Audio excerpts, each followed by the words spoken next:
Deixe um ThinkPad Lenovo trabalhar para você.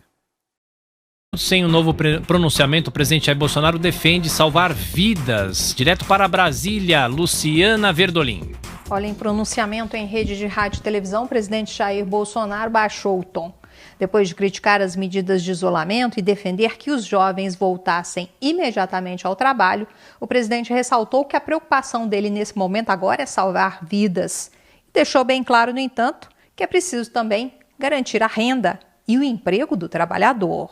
Não me valho dessas palavras para negar a importância das medidas de prevenção e controle da pandemia, mas para mostrar que, da mesma forma, precisamos pensar nas mais vulneráveis.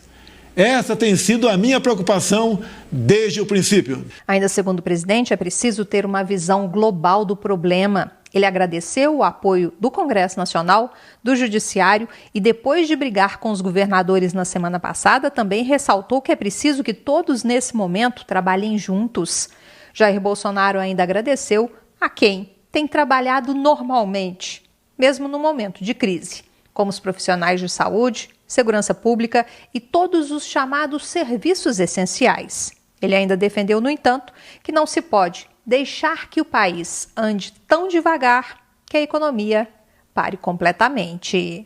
O efeito colateral das medidas de combate ao coronavírus não pode ser pior do que a própria doença.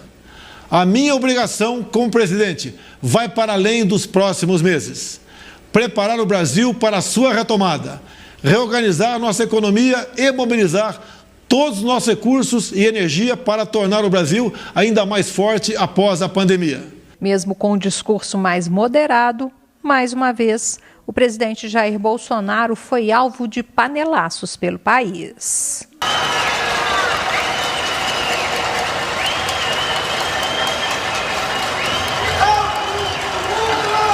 A mudança de discurso chega no momento em que o ministro José Roberto Barroso, do Supremo Tribunal Federal, proibiu que o governo veicule qualquer tipo de campanha defendendo que o Brasil não pode parar, ou sugerindo que a população retome as suas atividades normais.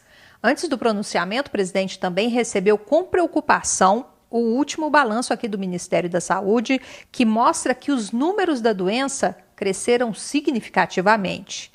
Os dados mais recentes mostram que já foram registrados até agora 5.717 casos, 201 mortes em 18 estados brasileiros.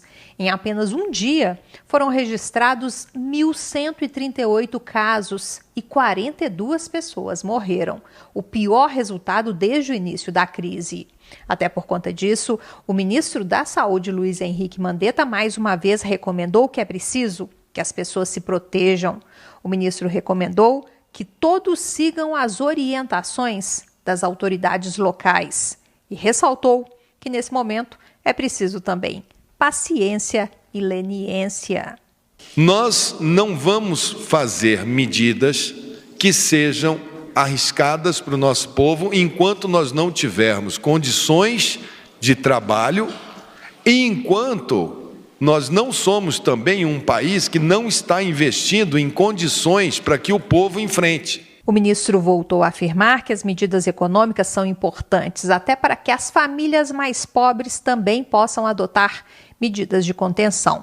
Diante das cobranças e preocupações com a paralisia das atividades econômicas, o ministro afirmou que é preciso trabalhar com o máximo de planejamento, que não se pode arriscar. E no momento, nós vamos fazer sim o máximo de distanciamento social, o máximo de permanência dentro das nossas residências de home working, para que a gente possa, chegando ao ponto de falar, estamos mais preparados, entendemos aonde vamos, aí a gente vai liberando e monitorando pela epidemiologia. Se acharmos que a atividade está muito alta, vai lá e diminui um pouco. Se acharmos que está tranquilo, deixa andar. O presidente Jair Bolsonaro anunciou ontem também que, em comum acordo com a indústria farmacêutica, foi adiado por 2 meses o aumento no preço dos medicamentos, que valeria a partir de hoje. Os aumentos vão variar de 3,15% a 5,13%.